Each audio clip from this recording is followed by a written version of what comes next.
Y'all, I made sourdough bagels this morning. Sure hope they taste good. If they look good.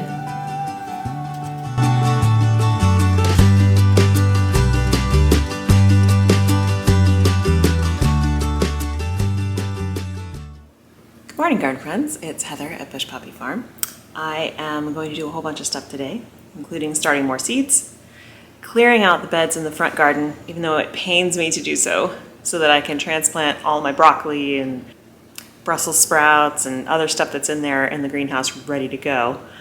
And I'm also going to try to start gluten-free sourdough. I know it can be done, so it's going to take a lot of experimentation and work, but I want to try it because I can't eat gluten and I'm enjoying baking for the family, but I'm going to go back to trying to bake for myself as well.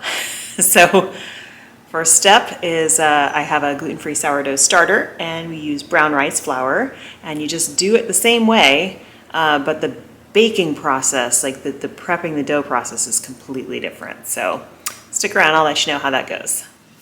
So to this jar, it's a pretty large jar because you have to add so much flour as you're building your starter. I'm adding an actual starter. I'm not going to do this by trying to collect wild yeasts from the air yet. I can do that when I get more experienced. So adding the starter, and they recommend brown rice flour. So to begin with, it's just 1 tablespoon of brown rice flour, and it doesn't have to be like, leveled off and all that kind of stuff, and 1 tablespoon of water. Then you mix this puppy up. So I'm going to put this in a warm place. Actually, I'm going to take this one out because I think what I'm going to do is stick it, what worked for me last time to really get things started, because it's cool in the house today, is I'm going to stick it in my oven, cool oven with just the light on. That is more than enough heat to get this stuff going. And then every 4 hours or so, I add double the amount that's in there, and then we should end up with a good starter in a couple days. I know this seems kind of funny, but since I just baked bagels in this oven this morning, it is still quite hot. So I'm actually just going to leave the oven door open to cool the oven and set this jar literally right next to it.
So I feel like I got quite a bit done, which really helps my mental state of feeling like I'm behind. So let me show you what we did today. Okay, the first thing I did was take all of the sweet pea stuff off of this fence. So that's cleared. That bed, that's actually a 1 foot wide bed. That bed's cleared now. I took down the netting on both of these two beds, which are going to be the veg beds. And I removed almost all of the vegetation. Now, I cut them off at the roots, so the roots are still in the soil in most of these cases. And I did not take out the zinnias yet. I just can't bring myself to do it. They're so pretty and they're just really starting. The other reason is that I have broccoli and Brussels sprouts to go in here, but I don't have 40 feet worth of broccoli and Brussels sprouts, so I don't desperately need this much space. I'm hanging on to the mahogany splendor hibiscus for a wedding that's in October, and I'll have this whole, almost this whole row available for vegetables as well. These marigolds I'm not pulling up yet either because they're looking amazing and I want to see what they look like when they bloom. And of course I don't, like I said, I don't necessarily need this space right now. So all the zinnias, oh, speaking of wonderful wildlife, there's a little ladybug. Okay, so all the zinnias and those marigolds, these zinnias as well are gonna stay for now. So like I've said before, these zinnias, so this whole row plus the row where the dahlias are barely surviving, all of this area right here is going to become the orchard. So I have a bunch of fruit trees to go in this space here. So we'll have 2 rows of veg. These are 30-foot rows, and we'll have this area is going to be fruit trees, and then along the fence line is all of the new blackberry bushes and stuff. So we have to get rid of all those pallets, things like that. And then what I've done with, usually what I do is I compost the vegetation that I cut out, but right now it's in this chicken run. So like I've said before, this chicken run is going to be a big giant compost pile basically. Once the chickens get in here in the springtime, they will help. But in between now and then, we've got like 6 months where we're going to have rain, hopefully lots and lots of rain. We're going to add our wood chips, and all of this will compost down and make some pretty nice soil in here. Speaking of nice soil, this has been multiple years of me working this soil, and even though I am going to add a layer of compost to this, I just want to show you, look how beautiful. It's fluffy, it's soft, it's got organic material in it, it's dark. So this is very, very happy, healthy soil. It's going to be great for growing vegetables. Okay, so that was about 4 hours of work. I'm going to go in, have some lunch, and then spend the rest of the afternoon in the greenhouse starting seeds. I think today's high is going to be around 86. It's amazing, so nice not to be in the hundreds right now, and it's a little bit breezy, so it feels really good. And so far, there's no new heat dome on the forecast, at least for the next 10 days. So let's hope that we don't have it again. So that's 1,300 seeds started. I feel great about that. It feels like a big weight lifted off of me. Everything is here on the rack, germinating away, although it'll take many, many days. One thing I wanted to point out, these seed packets here, I've got Nigella, bachelor button, lots of different poppies, breadseed poppies, etc. What else do I have in here? Yeah, bachelor button, Nigella. So all of these I have to direct sow. They do not go in soil blocks, and the only reason is that they don't like to have their roots disturbed, and so they tend to get a little finicky. And even though soil blocks is great for that, for some things, with these they direct sow so well that I just do that anyway. So those will go into the ground when I get the beds prepared out at the farm.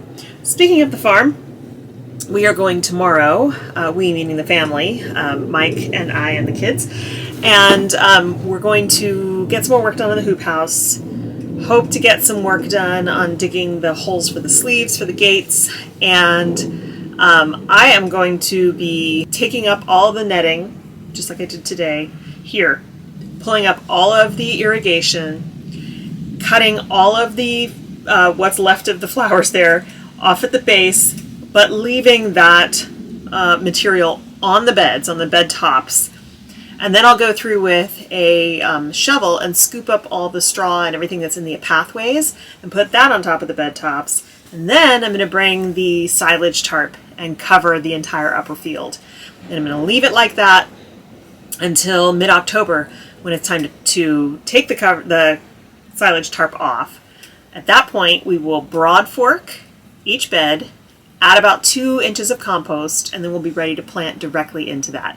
And all of that vegetation that's going to be put up there tomorrow, having sat under the silage tarp in the sun for a month, will have decomposed quite a bit. It will help with the compaction that's up there and also feed that soil tremendously. So I think it's going to be a really good thing. I wish I had time to do that for the bottom field as well, where the hoop house is, but maybe next year. So that's the plan for tomorrow. I think there's going to be a lot of stuff get done tomorrow. That means when I start Monday, I will feel like I am finally getting back up to speed. So on Monday, I'm going to go get a bunch of compost for the front garden, spread compost on those beds and some amendments with the places where I cleared today. And then I'm going to transplant these. They are looking so sad. This is all broccoli, and it doesn't even have its true leaves yet, but it is flopping. So I want to try to get it into the ground. I'm going to bury it a little bit deeper. Also going into the ground are going to be the beets. These guys, I've already thinned them out.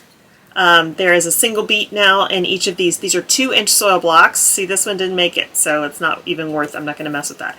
But there's a single beet in these 2-inch soil blocks. They're going to go in the ground too, and hopefully we'll get some beets. So I've got 2 trays of those. We also have Brussels sprouts, which look just as floppy as the as the broccoli. I'm really hoping that this hasn't been in the tray for too long. If so, I'll just have to start new seeds. Then also on Monday and maybe into Tuesday, I'm going to take the green stalks apart, scoop out some of that soil and some of the dead stuff, put new soil in, or at least a top layer, and then plant in. We have Swiss chard and bok choy here. I've got, where is it? Watercress and cilantro. Now that it's cooler, the cilantro will do great. And this is a tray of radicchio and little gem lettuce. All of this needs to get into the green stalk very soon. They're outstaying their welcomes in these little tiny seed blocks. So that's the plan for the next couple of days, and I feel like I will feel very much better about where I stand once I start getting this done. And once the hoop house is done, I'm going to feel amazing, because even if the fencing isn't done, the hoop house will be able to be sealed off, so deer won't be able to get in there. And we're going to be planting ranunculus and tulips, as well as a bunch of other things that deer actually enjoy. So that will be a sealed off area that the deer can't get into, and we will continue to work on the fence so that they won't bother what I plant in the upper field come October. Thank you so much for hanging out with me today. I really appreciate it. If you like this video, please like this video and consider subscribing to my channel. That would be wonderful. Have a great time in your garden, and I will see you in the next one.